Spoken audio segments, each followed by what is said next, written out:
అమ్మ వాళ్ళ ఇంటికి అయితే వచ్చినాను అనమాట. ఇప్పుడే అమ్మ వాళ్ళ ఇంటికి వచ్చిన, ఇప్పుడే ఎంట్రీ అవుతున్నా. చిన్న చెల్లె, తమ్ముడు, అమ్మ వాళ్ళ ఇల్లు లోపల ఎంట్రీ అయితే ఇలా ఉందన్నమాట. పిల్లలు బ్యాచ్ లోపల ఒక పిల్లలు చెల్లెలు అందరూ ఉన్నారన్నమాట. హడావిడి. ఇంకా వెనక చెల్లె సిస్టరు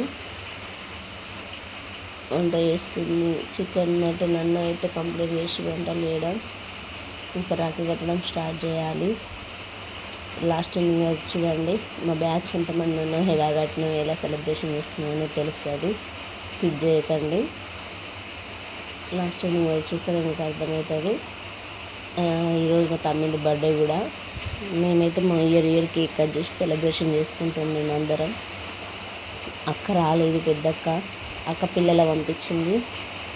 పెద్దక్క పిల్లలు ఇద్దరు, మా చెల్లె కొడుకులు ఇద్దరు, ఇంకో చెల్లెకు కొడుకు బిడ్డ, ఇంకా వీళ్ళు మా పిల్లలు. వీళ్ళందరూ మా బ్యాచ్ అన్నమాట. మేమైతే ఇలా సెలబ్రేషన్ చేసుకుంటాం ఇయర్. మీ అందరికీ రాఖీ పండుగ శుభాకాంక్షలు.